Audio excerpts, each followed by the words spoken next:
Today is the 5th of October, the second day of the fifth month of Ukraine's counteroffensive. And we're now getting still more straws in the wind that something big is on the way, but that is perhaps more likely to come from the side of the Russians than from the Ukrainians, though I will discuss the tantalizing reports about a Ukrainian crossing of the Dnieper later in this program. But anyway, there's been more statements from senior Russian officials and more actions from senior Russian officials, all of which point both to an enlargement of Russia's war objectives, but also to more Russian preparations for some sort of big military action, perhaps at some point over the next few weeks. Now, the first thing that has happened is that we've now had another statement by another Russian official giving us some clues about Russian war aims, at least from a territorial perspective. Now, this political figure, this Russian official, in fact, is Pyotr Tolstoy, who is the deputy speaker of the Duma. Now, that the Duma, of course, being the lower house of Russia's parliament. Now, Tolstoy is significantly lower in the hierarchy of Russian officials than the Russian officials who spoke last week. These were Lavrov, Shoigu, and Volodin, all of them members of Russia's Security Council. And in Volodin's case, of course, he is the Speaker of the Duma. Now, Tolstoy is one of Volodin's deputies. However, he is a member of the ruling party of Russia, the United Russia Party, which, by the way, nominally speaking, is headed by Dmitry Medvedev, who is, of course, the deputy chair of the Russian Security Council and a former president of Russia and prime minister of Russia, and who is also the deputy head of Russia's Military Industrial Commission. So Tolstoy stands somewhere subordinate to both Volodin as Speaker of the Duma and Medvedev as head of the party to which Tolstoy belongs. Tolstoy is also, incidentally, a fairly well-known journalist, a fairly active Russian politician, but perhaps he's also known in Russia for being the great-great-grandson of Leo Tolstoy, or as the Russians would call him, Lev Nikolaevich Tolstoy, the famous Russian writer, the author of War and Peace, Anna Karenina, Resurrection, and lots of other famous literary works, novellas, pamphlets, political and philosophical ideas, and much else. Anyway, what did Tolstoy say, Pyotr Tolstoy, in this particular instance?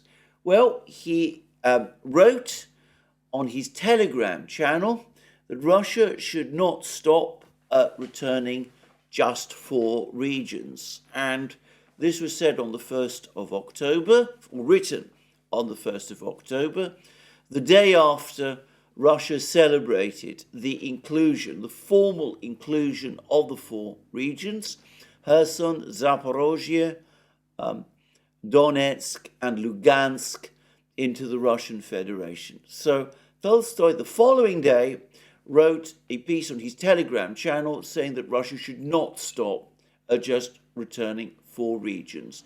He went on to say that it is necessary to return other Russian lands that Ukraine, as he put it, illegally owns.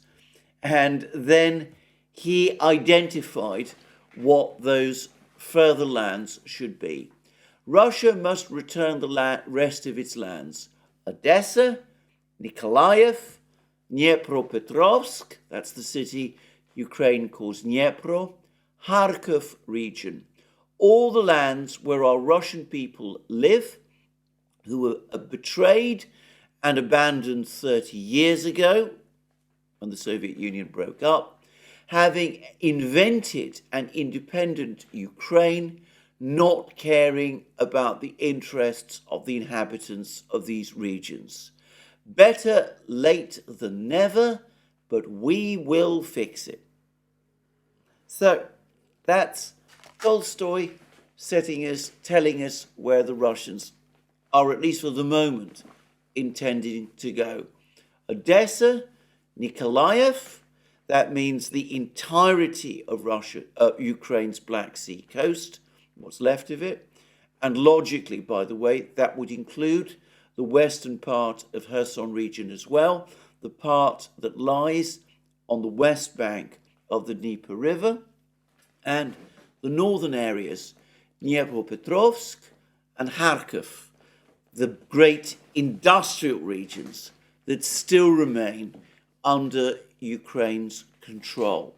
Now that means the whole of Ukraine east of the Dnieper River, as well as the whole of Ukraine's Black Sea coast. It would leave only two areas of Ukraine under Ukrainian control.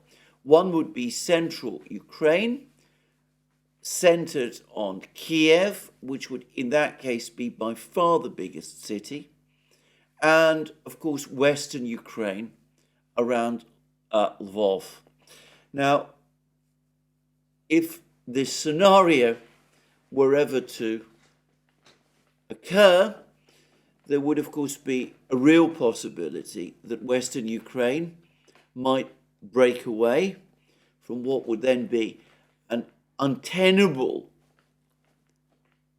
position for Ukraine in central Ukraine.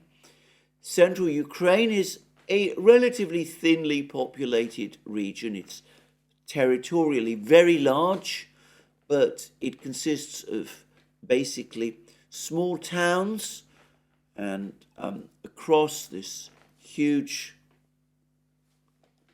country landscape, as well as some relatively big towns along the Dnieper, of which by far the biggest is Kiev and the Kiev conurbation. Now, most of these towns, if the Russians are on the east bank, control the entire east bank of the Dnieper, would be within range of Russian artillery. And to a great extent, in that case, I would say that central Ukraine would become would find itself, economically speaking, in an almost untenable position. It's difficult to see how it could survive as an independent state without some kind of close integration economically into Russia. So that's what Tolstoy is saying. Now, does he speak for the Russian government? Is this actually Russia's war aims? Well, of course, I don't know, and Tolstoy might be speaking for himself, but for the record, I think that he is flagging to the people of Russia, to the military, giving them an idea of what the actual objectives now of the Russian government are, at least up to this point. Volodin said, that's to say Tolstoy's boss, who is a member of the Russian Security Council, he said last week that Ukraine has a choice: either capitulate on Russian terms or cease to exist as a state. This looks to me like a first indication of what Russia's terms for ending the war are likely to be. Russia takes Odessa, Nikolaev, the city the Russians called Dnipropetrovsk, and the surrounding region. And by the way, Dnipropetrovsk, I understand, is located on the west bank of the Dnieper, or predominantly so, as well as Kharkov region. In other words, all of Ukraine on the east bank of the Dnieper, plus presumably some places on the west bank, and the entirety of Ukraine's Black Sea coast. But the Russians will allow Ukraine to maintain an independent existence in Kiev and in the towns of central Ukraine, and perhaps in western Ukraine as well. But that will only be if the Ukrainians agree to the cession of all of these territories. And if they don't, if the Ukrainians don't agree to this, well, the Russians will continue the war, and that will mean the final end of Ukraine as an independent state and its wholesale absorption into Russia. So again, I think this is what Tolstoy is about. I think he is essentially telling us in advance what Russia's terms are likely to be. So that's Tolstoy. As I said, not perhaps the most senior person in the Russian hierarchy, but someone who bears a resplendent name, who is the deputy speaker of the Duma, and who is a member of Russia's ruling party, and who is also, as I said before, a reasonably well-known journalist and political figure in Russia. Now, another much more important Russian official has been active over the last couple of hours, and that is none other than the Defense Minister, Sergei Shoigu. And Shoigu has been in Rostov region, and he has, first of all, inspected the training programs. He's been to the training grounds where contract soldiers and volunteers who have been joining the Russian army in huge numbers, 50,000 in September alone, 335,000 over the course of this year up to this point, another 400,000, and tens of thousands more expected before the end of the year. Anyway, he's been to the training grounds.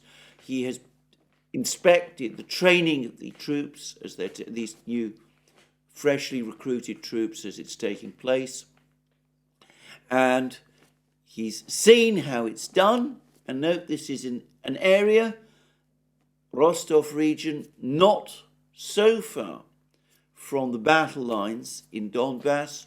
Rostov region, the southern theatre, adjoins Donbass. And then he went to Rostov, the capital of the region, and he visited there the Combined Arms headquarters, the command position of the headquarters of the Russian military that is conducting the special military operation, their main operational headquarters. And the Russian Defense Ministry has produced a photo study of this meeting. We see Shoigu and the Chief of General Staff, Valery Gerasimov, the overall commander of the Russian forces, participating in the special military operation. And by the way, he's been commander now for a long time. He was appointed to this post, I believe, in January, and he has been there ever since. So the Russians have achieved stability in their command positions, just saying. But anyway, the Russians have produced a photographic study.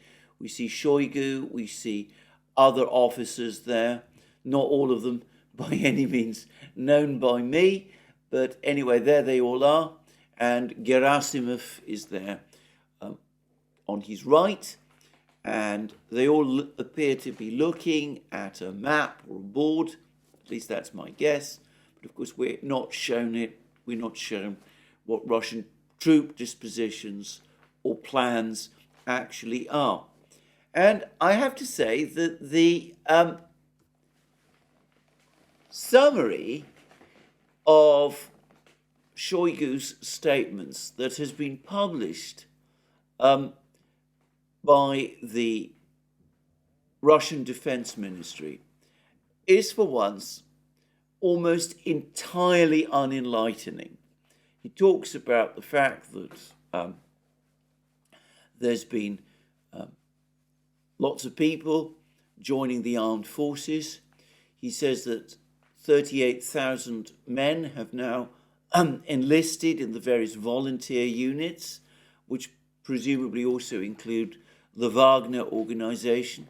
He talks about the role that some Russian governors, including Alexei Dumin, governor of Tula region, and Oleg Kozhemyako, governor of Primorsky region, are playing, and Veniamin Kondratiev are playing in setting up volunteer forces. He speaks at length about training things. He doesn't tell us anything about the actual progress of the war, about Russian operational plans, about any of these things. Of course, he's recently discussed them in conferences that have taken place in Moscow. But supposedly, he comes to the headquarters of the Russian military, actually conducting the military operation, and he doesn't talk about the military operation. He doesn't talk about the actual state of the fighting, what is actually going on in the fighting. And of course, you can believe that if you choose, but I don't. I think that the Russian Defense Ministry wanted the world, the Russian people, the Russian army to know that Shoigu is there and that Gerasimov is there and that what looks like a council of war has taken place, but obviously they're not disclosing the details. And that is my own take on this rather interesting meeting. Now, having said that, of course, we don't know what they discussed, whether they discussed an offensive or whether they discussed further actions which need to be taken by the Russian forces to repel any further Ukrainian attacks. But I have to say, it seems much more likely to me that Shoigu will have come all the way from Moscow, inspected these troops who are now being trained to join the forces that are participating in the special military operation, and met with the commanders at the joint military headquarters, with Gerasimov present as well, in order to hear their future plans for whatever offensive they have in mind. I think this meeting is perhaps the strongest indicator of a sort of semi-political kind that some kind of offensive is now indeed being planned. Anyway, whether I'm right about that, we will have to see. But it is interesting that this meeting has taken place. Now, that's the actions of Russian officials. What are the Ukrainians themselves doing? Well, there's been more discussion about the plans, the alleged plans by the Ukrainians to launch a strike, an amphibious assault across the Dnieper River, and perhaps a simultaneous attack towards the Zaporozhye nuclear power station. And we've had statements about this now from another Russian official. This is the governor of Kherson region, Vladimir Saldo. He's had an interview with Rossiya 24 television, over the course of which he said this: there is now an attempt by Ukraine to build up troops for their potential crossing of the Dnieper and moving over to its left bank. It's been confirmed. The process is ongoing. The amount of equipment is being increased, and it's Western provided equipment for the most part. And then Saldo went on to say, according to TASS, that Ukrainian forces would also target civilians and civilian infrastructure, and that Ukrainian forces are still trying to send small groups by boat to seize islands in the Dnieper, but Russian troops have been successful in stopping these attempts.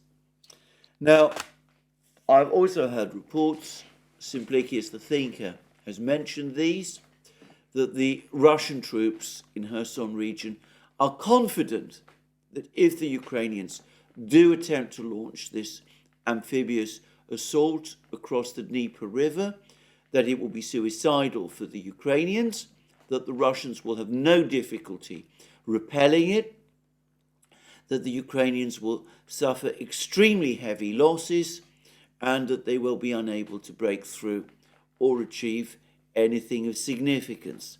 That's apparently the feeling amongst the Russian troops. And I have to also say that I'm now getting more and more reports from increasing numbers of people that the weather conditions in this part of the world are beginning to turn distinctly autumnal. There's been more rain, winds, temperatures are continuing to fall. Now, none of this seems to me to be the kind of weather that you would want to conduct a complex amphibious landing, contested amphibious landing, crossing a wide water obstacle like the Dnieper. So perhaps this is indeed what the Ukrainians are trying to do. It does have a somewhat desperate look about it. We'll come to that shortly. But if it is what the Ukrainians are thinking of doing, then the omens, I have to say, don't look especially good. I notice also, by the way, that all of these reports about the Ukrainians preparing some sort of amphibious assault across the Dnieper, they seem to be coming overwhelmingly from Russian sources. There's been one or two commentaries about them from in the West, but they all draw on these same Russian sources. Ukraine is silent about this. Western governments and Western officials are silent about all of these plans as well. And this is, of course, in sharp contrast to the many statements, optimistic statements, that were made in advance of the offensive in Zaporozhye region, the offensive which started in June. So, conceivably, there is less confidence this time about this operation than there was about the operation that was launched in June. And of course, the operation that was launched in June, despite all the optimism, has turned out badly. And the operation that Ukraine might be planning to try to cross over to Kherson region, well, that might turn out badly as well. And the fact that Western leaders are apparently not talking about it, Western journalists are apparently not talking about it, suggests that they don't have much confidence in its prospects of success. This is despite the fact that the same Russian sources that are claiming that Ukraine is planning this strike across the Dnieper River are also saying that they've been urged to do it or pushed into doing it at the insistence, again, of Britain and the United States. Now, that brings me to what is actually going on the battlefields. And I've said in recent programs that the Russians are gaining the initiative on all the current battle fronts. They seem to be carrying out incremental but real advances in all three axes where Ukraine's offensive is supposed to be taking place. They've been advancing for some time in the Vremivka salient area. They've recovered now a significant amount of lost ground. Again, it's not a total reversal of all Ukraine's offensive gains, but it's clear that in the Vremivka salient area, for the moment, it is the Russians who definitely hold the initiative. Bakhmut, tense fighting continues. There's continued back and forth in Klishayevka, south of the former Bakhmut, but no Ukrainian breakthrough. And to the north of Bakhmut again, around Orekhovo, Vasilyevka, as I've discussed again in recent programs, there it is the Russians who are on the initiative, clearly once more. And then there is these tantalizing claims about a Russian build-up in the Kupiansk, Oskol River, Liman, Svatovo, Kremenaya area in the north. And I discussed how recently there were reports that the 25th Combined Arms Army has been increased in strength. And I'd assumed that this is the force that had been conducting the advance towards the Oskol River. Now, I noticed that Simplicius the thinker thinks that this is a reserve force that the Russians have been building up in the rear and that it's now being deployed for the first time, or at least that's my understanding of what he says, on the battlefronts, and that it's apparently being deployed towards Kupiansk. Now, if that's correct, then assuming that the two brigades, the Russian brigades that are already located close to Kupiansk, number perhaps 8,000 men, and the 25th Combined Arms Army is now said to number 17,000 men. Well, we are looking in that case at a Russian force being assembled near Kupiansk of around 25,000 men, which is a much more substantial force, and one which I suspect would be fully capable of capturing Kupiansk and pushing the Ukrainians all the way back to the Oskol River and beyond. But anyway, these are, for the moment, tantalizing plans. We don't know what the Russians are doing. They do have the initiative in all of these places. And the Russians are also saying that they are now holding the initiative in the Rabotino-Verbovoye area, the area south of Orekhov, the central axis of Ukraine's offensive. And this is what Yevgeny Balitsky, who is the governor of the Russian-controlled part of Zaporozhye region, this is what he has said. He said, in principle, Rabotino is a grey zone. Our troops easily hold positions. Strikes are carried out on the enemy from the hills on the left and right-hand side. We have favourable positions today. The enemy is mostly in lowland. We have major forces and means concentrated in one place, mainly artillery, which has been hitting the enemy forces located there. We have favourable positions. We are satisfied with the positions we have. We are on the hills. The enemy enters the lowland. Then the artillery does its job. So that's what Balitsky said. He said that overall situation in the Rabotino-Verbovoye area is satisfactory for the Russians. The Ukrainians have been lured into this fire sack between these two villages in the low ground.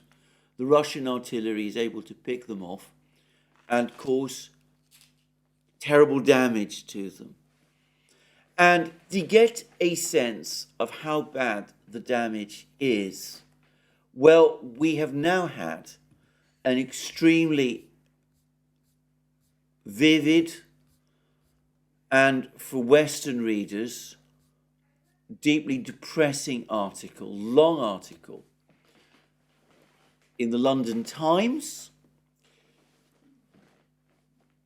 by Max Tucker, and its title is "Our Allies Ask Us to Advance with a Gun at Our Backs." And that's a quotation from a Ukrainian soldier.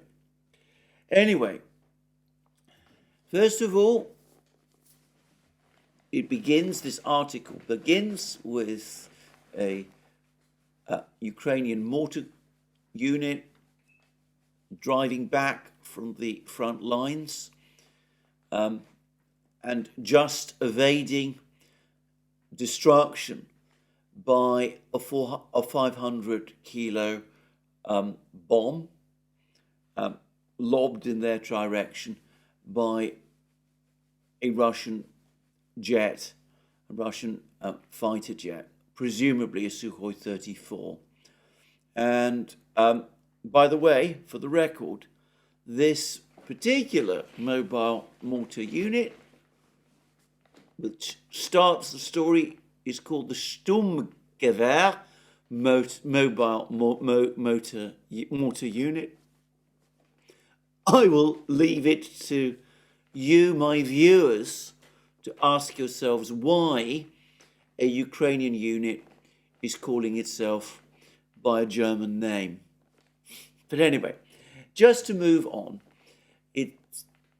Maxim Tucker then goes on to say, spoken of in hushed tones, the word on every Ukrainian soldier's lips, and I should make clear this is happening in the Orekhov area. Here on the Zaporozhye front is KAB, the Russian acronym for guided aerial bomb.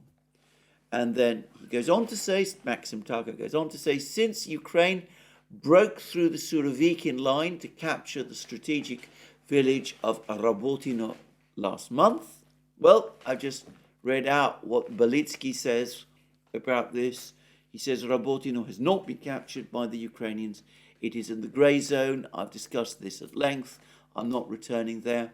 But anyway, going back to Tucker, since Ukraine broke through the Surovikin line to capture the strategic village of Rabotino last month, Russian bombers flying sorties from Crimea have been pounding Ukrainian troops occupying their former positions, as well as command posts further back in Orekhov. And then we have comments from Zahar, a soldier with another mobile mortar unit, Makhno.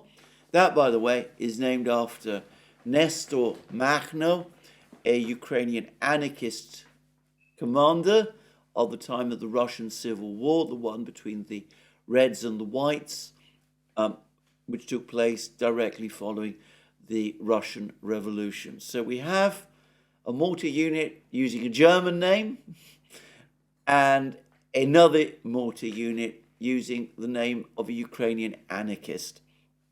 It does seem that there is some philosophical confusion there, but again, I will pass on.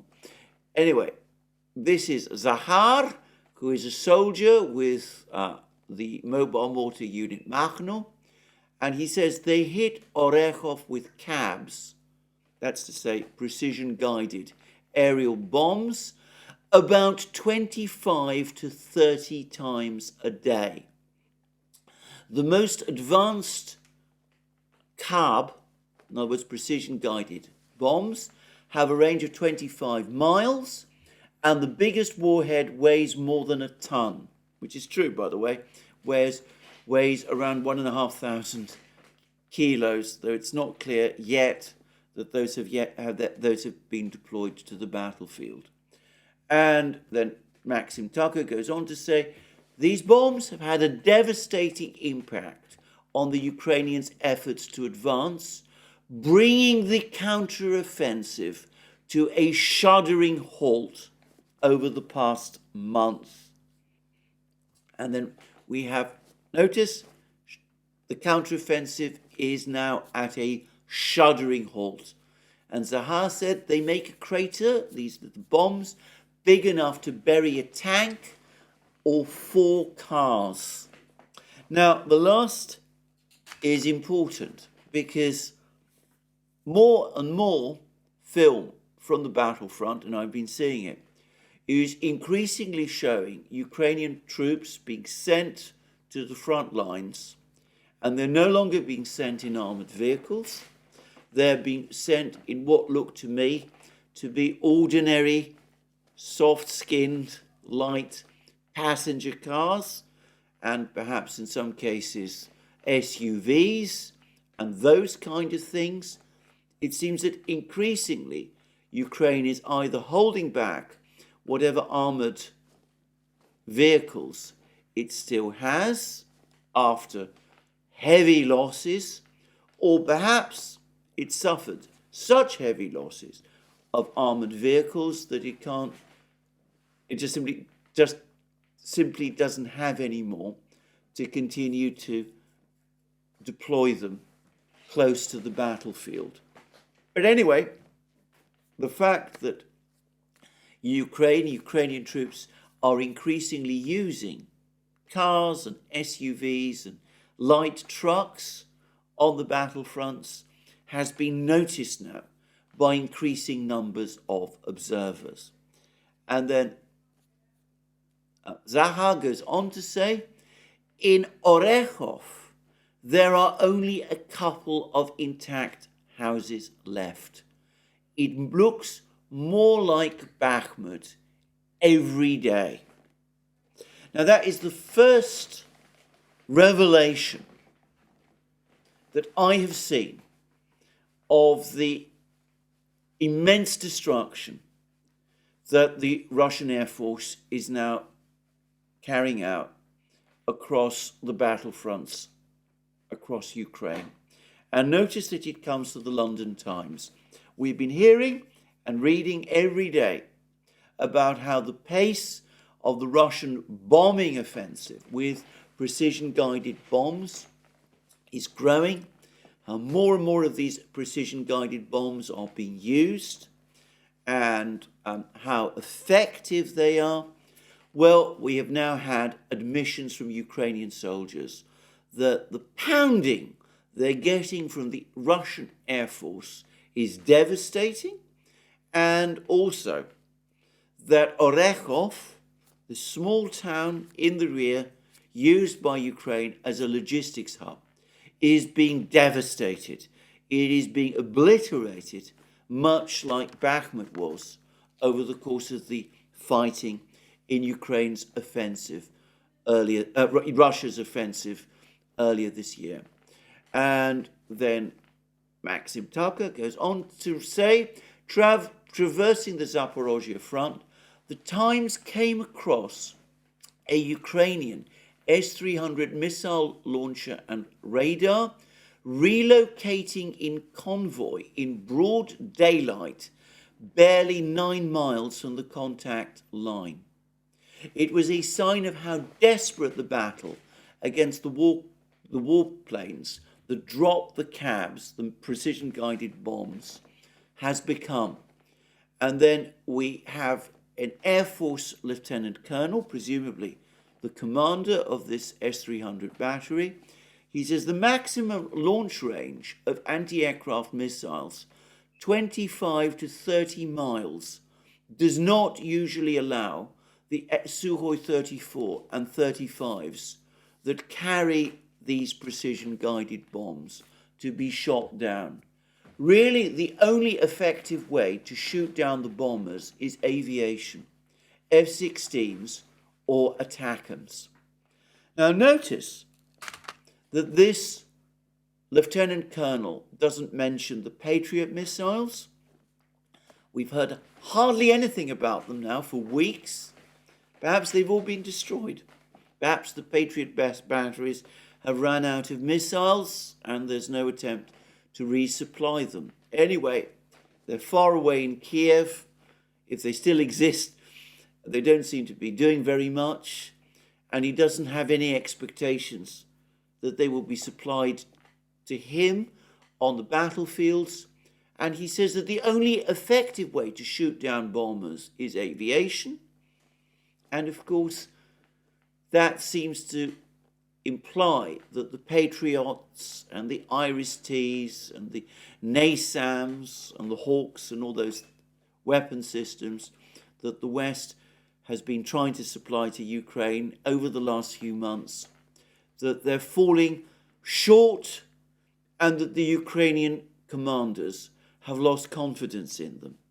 But there's also bizarre confusion because he talks about F-16s or ATACMS are the ways to shoot down these bombers, which of course makes little sense because though the F-16s are of course fighter jets, ATACMS are long-range ground strike missiles. So why this lieutenant colonel thinks that they can be of any use against Russian bombers, against the Sukhoi 34s and Sukhoi 35s is mysterious. Perhaps there's some confusion in Ukraine about what the ATACMS actually are, which does seem surprising at this point in the war. But if we turned, of course, to the question of the F-16s, this has been an enormous, incredible, protracted saga. They're not expected now to arrive in Ukraine before midsummer at the earliest. Ukrainian pilots who are training on F-16s, well, they're not in fact training on F-16s. They're still learning to speak English. Learning English in order to be brought to that level of proficiency where training them to fly F-16s might start to become possible. Any trainings provided to them would be extremely brief. And of course, the Russian Air Force, in the meantime, continues to get more powerful. There's been more reports that the Russian Air Force has just received another batch of Sukhoi 35 fighter jets. And by the way, also another batch of the Sukhoi 57 fifth generation fighters. Now, we don't know what, if anything, these fifth generation fighters, stealth fighters, are doing. They have been reported as being active on the battlefronts. There's little information about them.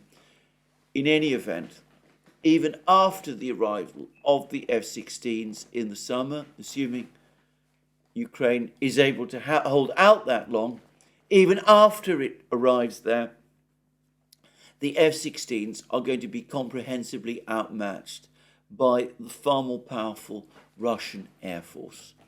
And of course, as Maxim Tucker all but admits, an S-300 system so close to the line of contact is an easy target, not just for Russian missile strikes, but also now for this growing army of Russian kamikaze drones that is inundating the skies over Ukraine, and also the surveillance drones, which are becoming ever more ubiquitous.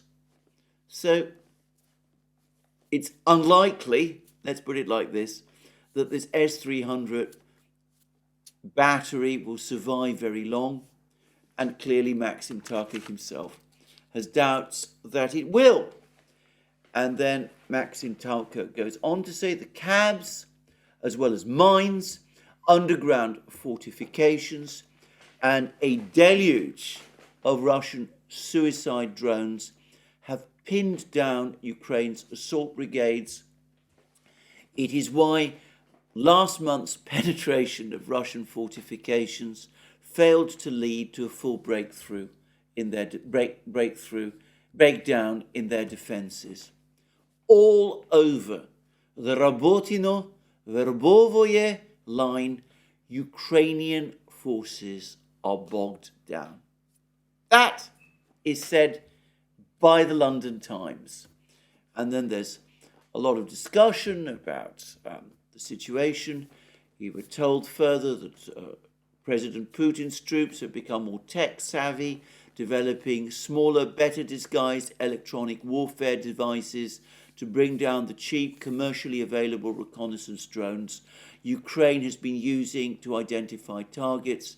The Makhno mortar team lost 15 drones in 3 days last week. And in fact, pictures have now appeared of Russian tanks operating with jamming devices stuck onto the tanks, and apparently they're proving increasingly effective. And then Taka goes on to say Russian Lancet kamikaze drones and Zala reconnaissance drones that provide laser targeting are far more resistant to Ukrainian efforts to bring them down. The Russians, again, are winning the drone war.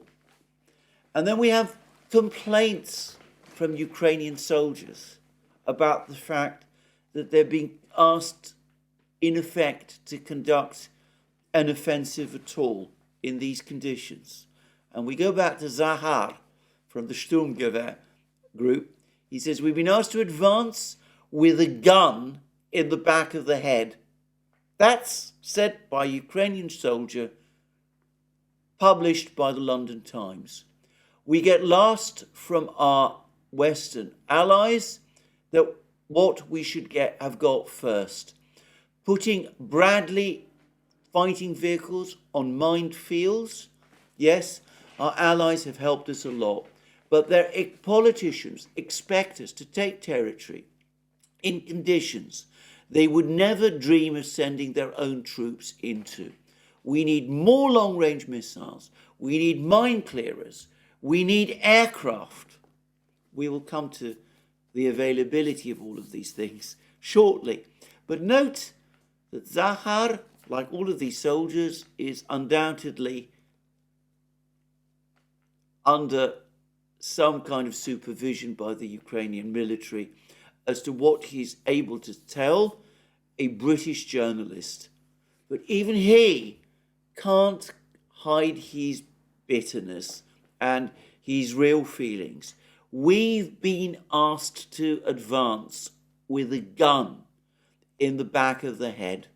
Yes, we are grateful, but we're grateful towards people, our Western allies, who put a gun at the back of our head and are demanding that we advance in these impossible conditions.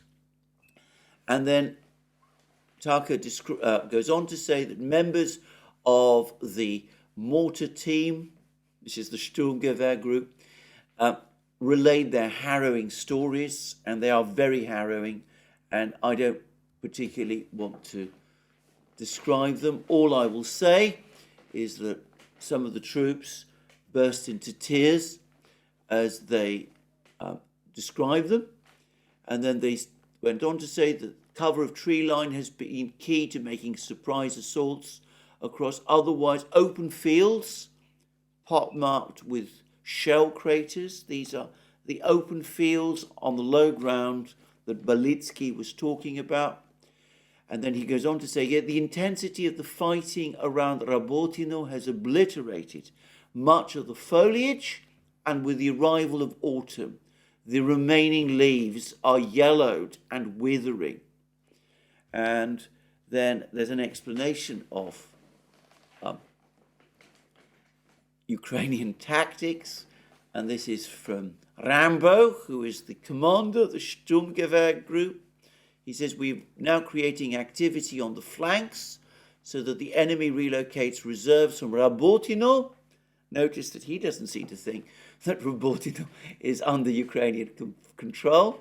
which means we're escalating the entire line. And that, of course, explains the advances towards Verbovoye and Kopani that I've discussed previously. And he says, where there is a weakness in the defense, we drive a wedge into it and continue the offensive. This happened in Rabotino, where we broke through 2 defensive lines, and from there the way to the right, that is to say, he means presumably to the west is Melitopol, and to the left is Tokmak, which opens up. But doesn't seem as if they're making much progress. We've already been told that they've been, by Maxim Tucker, that they're bogged down, that the offensive has come to a shuddering stop. And then we go on to read, at the forefront of the drive to break the Russian lines has been Ukraine's 47th Brigade, highly motivated unit equipped with Bradleys and Leopard 2s, but they found that each Russian trench they capture provokes a fearsome counterattack by Russian troops who know all too well the coordinates of their previous positions. Their efforts to make ground have exacted such a toll on the brigade, it is now being withdrawn and replaced by the 10th Corps. Well, of course, the 10th Corps has already been in operation for some time. Maybe Maxim Tucker doesn't realise that, but that's the case. And then goes on to say that though the 47th Brigade is being withdrawn, the artillerymen of the 47th continue working around the clock to cover the rotation.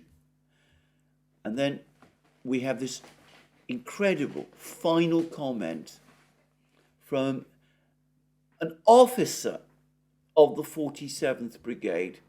We're not told which one. Perhaps it's Rambo, the commander of the Sturmgewehr mortar unit. And he says, I'm in deep, well, he uses a strong word. I'm not going to use it. I'm in deep S here. It's hard, sorry. I've zapped around 4 Russian companies with artillery, but it's still not enough. I was on the defensive. I am on the offensive. Now I really want to be home. And that's where the article effectively ends. A Ukrainian offensive bogged down at a shuddering stop. Russian aircraft flying across the front lines, bombing Ukrainian troops. Ukrainians, no real defense to this bombing. Their air defense missiles don't work. The minefields are still there. The Russian trenches and fortifications are still there. The sky is full of drones. The Ukrainians have no real counter to these drones. They're difficult to bring down. The Russian drones are very resistant to jamming. By contrast, Ukrainian drones are becoming ever less effective. That is the reality of the fighting on the battlefronts. Now, again, we might have some attempt by Ukraine to launch some strike across the Dnieper, but is this really a practical option, given how demoralised the Ukrainian troops now appear to be? And we saw the words of that exhausted officer of the 47th Brigade. I'm in deep S here. It's hard, sorry. I've zapped around 4 Russian companies with artillery, but it's still not enough. I was defending. I am on the offensive. Now I really want to be home. Now, I should say that somewhat unusually for these kind of reports, and this is an unusual report, you don't actually have a great deal of frontline reporting in the British media. But anyway, this piece has a thread. The London Times has a thread. And of course, there are quite a few people on the thread who are really saying enough's enough. It's time there was a negotiated solution, an end to the war. Of course, there are also those people who say that the war must continue and negotiations are out of the question. But reading their comments, even those who want to support Ukraine and continue to support Ukraine, it's clear that even they are profoundly shaken by this article. It's one of the most interesting threads I've read, but I'm not going to embarrass people by discussing it in more detail. Anyway, now all of this brings us back to the demands that we hear. We've had demands from Radikin about Ukraine is doing, that is Admiral Radikin, the British head of the British military. He says, that all is going well in the war. We must keep giving the Ukrainians what they need. The Russian lines are cracking. Doesn't seem from Maxim Tucker's article that is the case. We're told about how the Ukrainians are making incremental progress. Well, Maxim Tucker didn't see any sign of progress. He saw offensive that's come to a shuddering stop, that's bogged down, that's unable to break through. That was what he was saying. And of course, we've had demands from people like Ben Wallace, the former British Defence Minister, about the need for Britain to provide even more support for Ukraine. We mustn't accept any kind of pause. That was what Ben Wallace said. And we've got to continue to pile on more and more support, more and more weapons in order to enable, supposedly, Ukraine to win. Trouble is, we now have comments like this, and they've appeared in the Daily Telegraph, and I can't help but think that this is partly a response to Ben Wallace and demands from him. And it's an article by Daniel Sheridan, the defence editor, and it reads, Britain has run out of arms to send to Ukraine. We've given away all we can afford and other countries should step in, says senior military chief. We're not told who this person is. Seems to be someone who perhaps disagrees with Radikin, or perhaps it's someone who disagrees with Wallace. Anyway, and the article goes on to say Britain has run out of defence equipment to donate to Ukraine, and other countries should step in and shoulder more of the burden, a senior military chief has said. And the article goes on to say, last night, a senior military source told the Telegraph that the onus should not be on the UK to provide the billions Mr. Wallace has called for. Giving billions more doesn't mean giving billions of British kit. He added, or they added, adding that the UK had a role to play in encouraging other nations to give more money and weapons. We've given away just about as much as we can afford. We will continue to source equipment to provide for Ukraine, but what they need now is things like air defence assets and artillery ammunition, and we've run dry on all that. And we go on to read, UK has already committed 14 Challenger 2 tanks, M270 multiple launch rocket systems, a heavy lift drone and Storm Shadow cruise missiles. thousands of anti-tank weapons, short-range missiles and armoured vehicles have also been given by the UK to Ukraine. The military chief said there was no prospect of providing more British tanks to Ukraine. We've given away pretty much everything we can afford to give. The Challenger 2s that will become Challenger 3s, we need them to upgrade to become Challenger 3s. Every tank we give away is one less that we have. And the article then goes on to admit that even as the British have run out of things to send, the Europeans are becoming less supportive. So there's been the election in Slovakia, there's the increasing doubts in Poland, and of course in Germany too.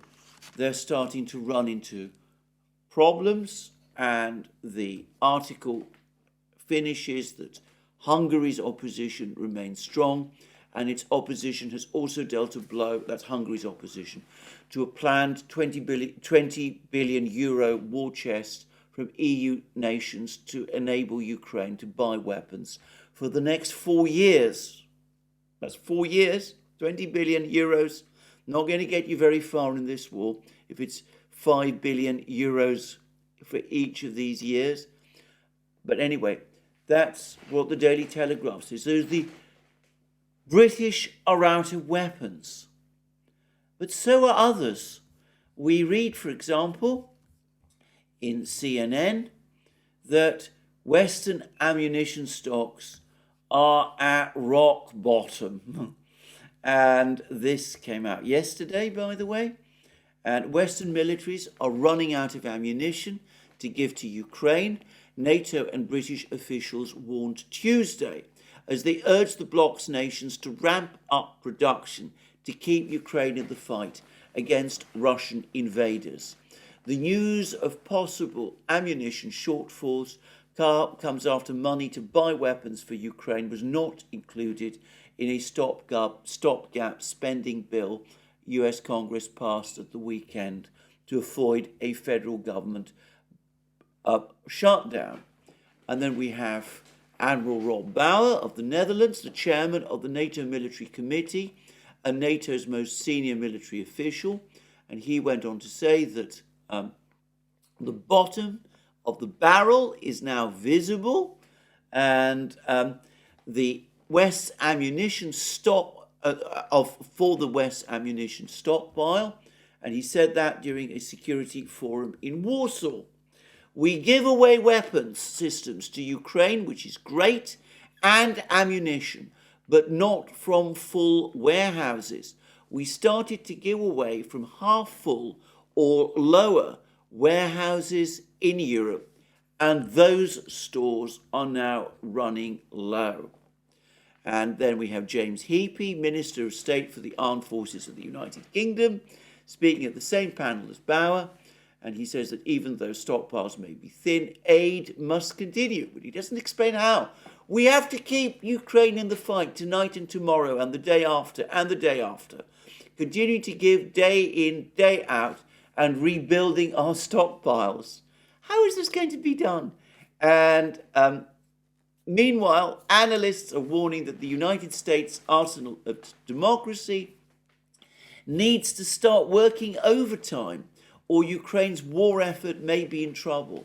The United States and its allies are sending to Ukraine a wide range of ammunition, but they're not being produced or delivered as quickly as needed. And this is from Thomas Warwick, senior non-resident senior fellow at the Atlantic Council. But the point is, they've been talking about this now for over a year, about ramping up production, ramping up ammunition production, and we see that it's simply not happening, not to anything like the extent that is needed. And we also have similar articles now appearing in the BBC. And this is from the BBC, again, article published a day ago, Western allies say they're running out of ammunition. And this is by James Landale, diplomatic correspondent in Warsaw. Western military powers are running out of ammunition. And this, we have again quotes from Rob Bauer about the need for governments and defence manufacturers to ramp up production in a much higher tempo. We need large volumes, the just-in-time, just enough economy we built together in 30 years in our liberal economies is fine for a lot of things, but not the armed forces when there is a war ongoing. And the fact is, they've, as I said, been talking about this for a year. They can't actually produce more. It really isn't practical. And the BBC says the US State Department says that the United States has given Ukraine more than 2 million rounds of 155 millimeter ammunition. But that's all been used up. The difficulty is that despite attempts to ramp up production, Ukraine is using ammunition faster than Western powers can replace it.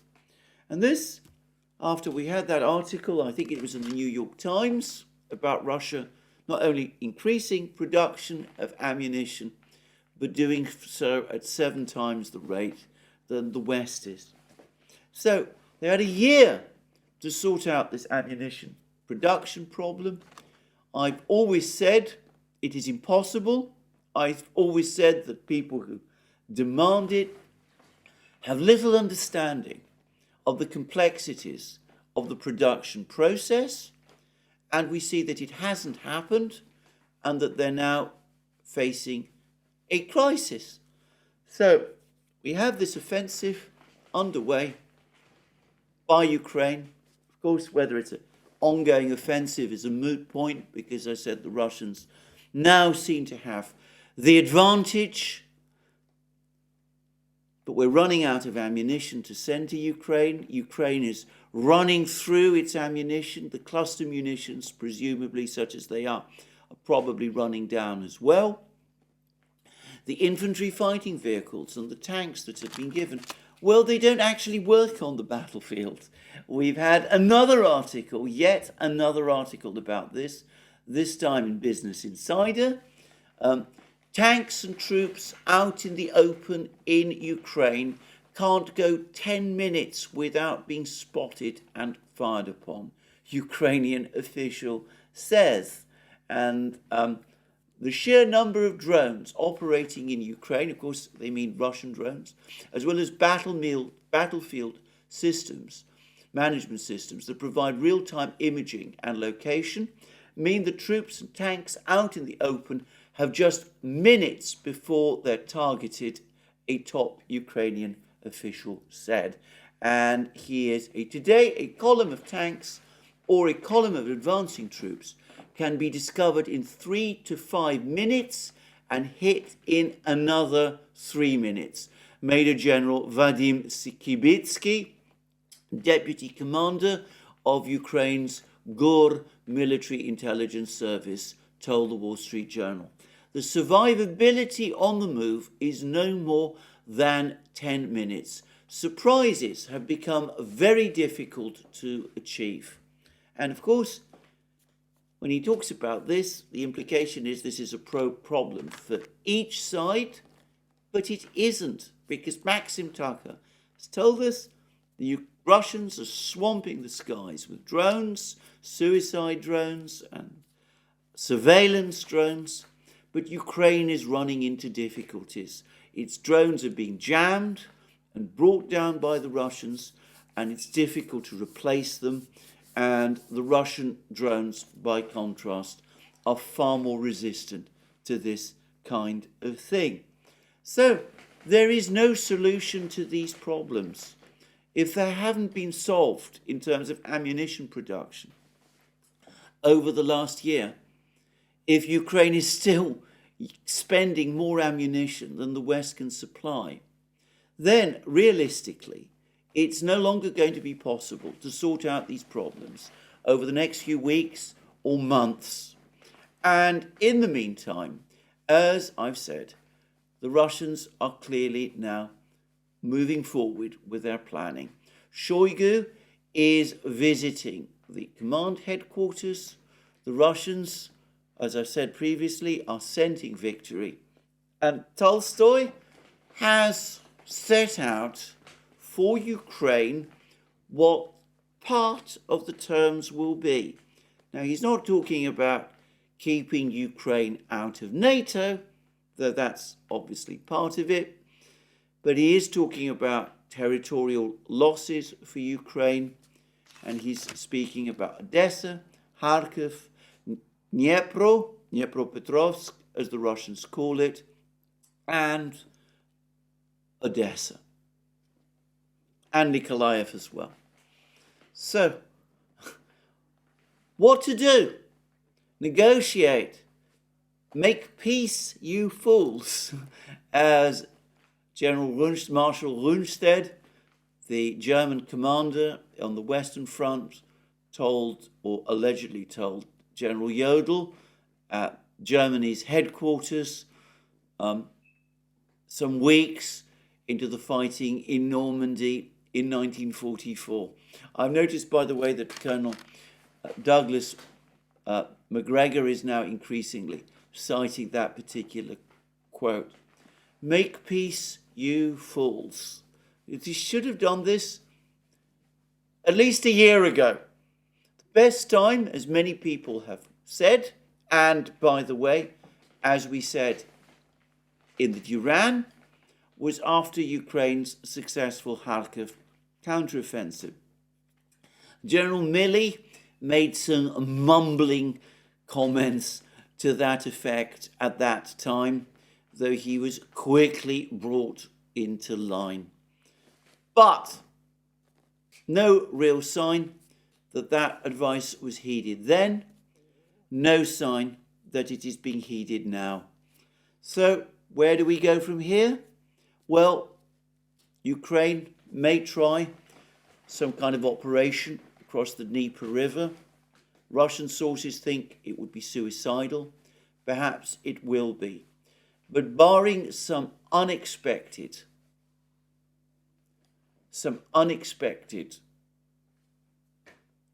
event in that direction, some unexpected success in that direction, it seems to me increasingly that at some point, probably incrementally, step by step, block by block, a juggernaut from Russia is going to strike Ukraine. Now, all of this, of course, with the question of continued funding from the United States up in the air. I'm not going to discuss the struggles in Congress in this program. I'm not an expert on these matters. If someone like Jim Jordan becomes House Speaker, then I would have thought that that will be the end of funding for Ukraine.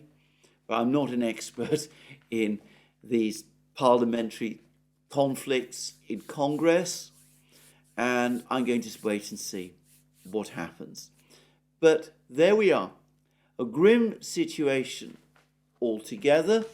Apparently, even Zelensky himself blurted out in an interview, apparently with an Italian broadcaster, that there is fatigue in Ukraine, but we will do everything to win against our enemy, and our counteroffensive goes ahead.